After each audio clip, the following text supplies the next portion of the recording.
I have a great time with my life, and I want to share it. I love living. I think that's infectious. It's something that you can't fake.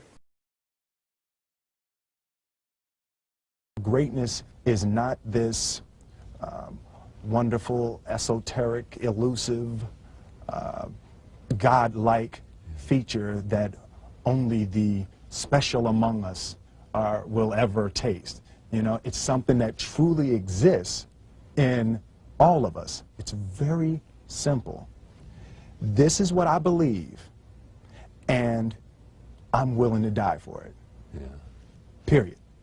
It's that simple. I know who I am, and I know what I believe. I know who I am, I know what I believe. That's all I need to know. And that's all I need to know. So from there, you do what you need to do. Yeah. You know, and I think what happens is we make this situation more complex than it has to be. Because we're looking for complexity. There's got to be something complex to understand. It can't be that easy. No.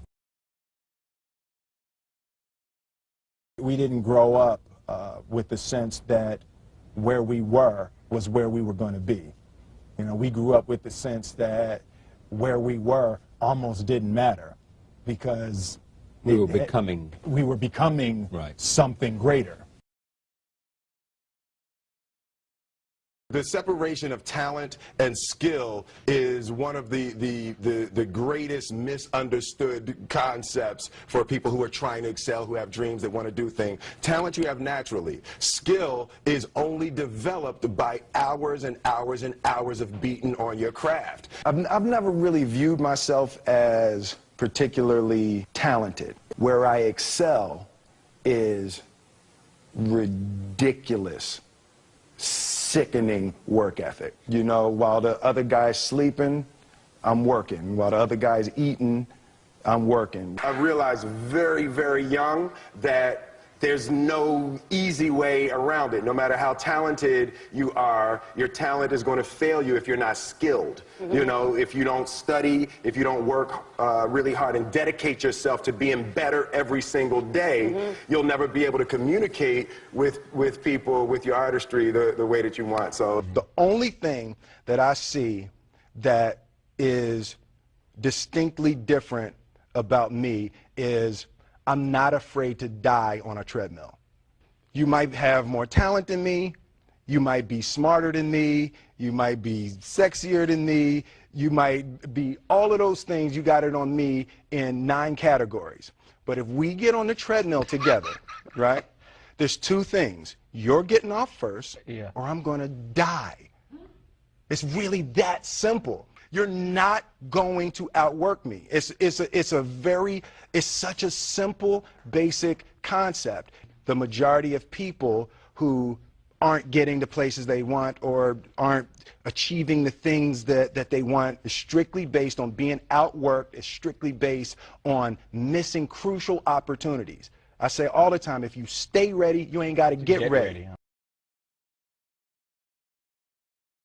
One summer, his dad tore down a brick wall on the front of his business and told 12-year-old Will and his 9-year-old brother to rebuild it, a job they said was impossible. It took them 1.5 years, but they did it. And he said, now don't you ever tell me it's something that you can't do. You don't try to build a wall.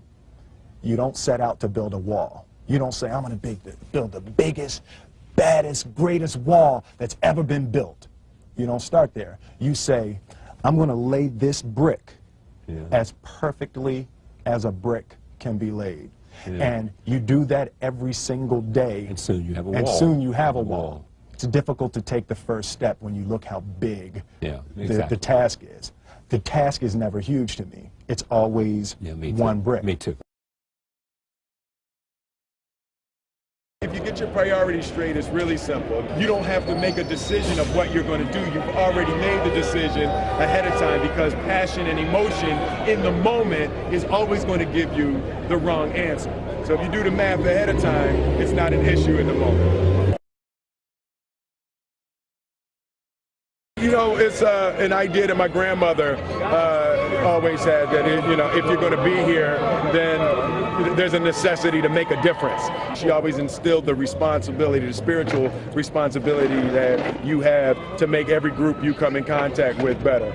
I want to do good. Yeah. I want the world to be better because I was here. I want my life, I want my work, my family, I want it to mean something. And it's like, it has, if you are not making someone else's life better, then you're wasting your time. You know, like your life will become better by making other lives better. I want to represent an idea. I want to represent possibilities. I want to represent magic, right? That you're in a universe and 2 + 2 = 4. 2 + 2 only equals 4 if you accept that 2 + 2 = 4. 2 + 2 is going to be what I want it to be. I want to represent the idea that you really can make what you want. One of my favorite books is The Alchemist, Paulo Coelho, and that's just, I just believe that. I believe that I can create whatever I want to create. The first step before anybody else in the world believes it is you have to believe it. There's no reason to have a plan B because it distracts from plan A. I think that there's a certain delusional quality that all successful people have to have. You have to believe that something different than what has happened for the last 50 million years of history. You have to believe that something different can happen. Confucius said, he who says he can and he who says he can't are both usually right. Being realistic is the most commonly traveled road to mediocrity. Why would you be realistic? What's the point of being realistic? Just put up a barrier. Yeah, I'm going to do it. It's done. It's already done. The second I decide it's done, it's already done. So now we just got to wait for y'all to see. It's unrealistic to walk in a room and flip a switch and lights come on. That's unrealistic. Fortunately, Edison didn't think so. It's unrealistic to think you're going to bend a piece of metal and fly people over an ocean in that metal. That's unrealistic. But fortunately, the Wright brothers and others didn't believe that. And it just seems like such a ridiculous idea to me to embrace the idea that it's not going to happen and that's not real for that to happen. As soon as you say it, now you just made that real. Our thoughts, our feelings, our dreams, our ideas are physical in the universe. That if we dream something, if we picture something, if we commit ourselves to it, that is a physical thrust towards realization that we can put into the universe. That the universe is not a thing that's going to push us around. That the world and people and situations are not something that are going to push us around. That we are going to bend the universe and command and demand that the universe become what we want it to be. I study the patterns of the universe. There's a redemptive power that making a choice has, you know, rather than feeling like you're at effect to all the things that are happening.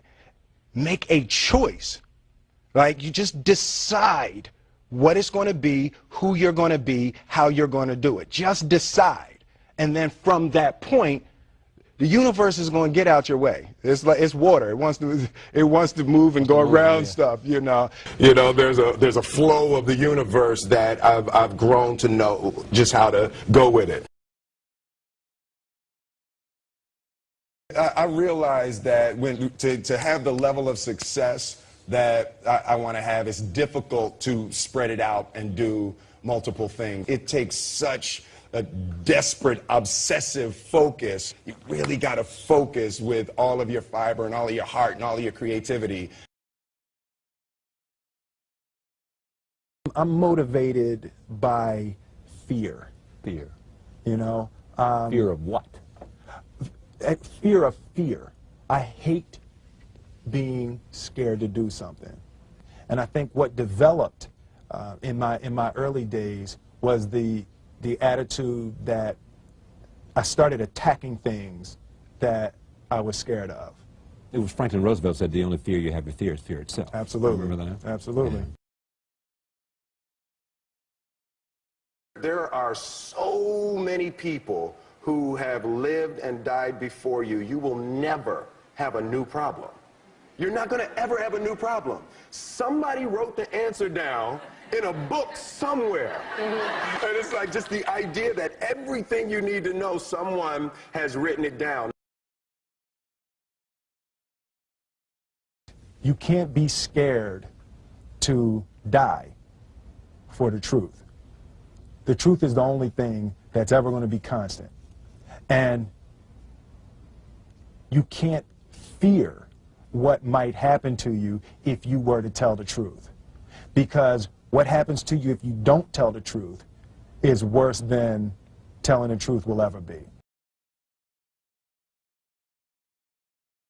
Don't ever let somebody tell you you can't do something. Not even me. All right? You got a dream, you got to protect it. People can't do something themselves. They want to tell you you can't do it.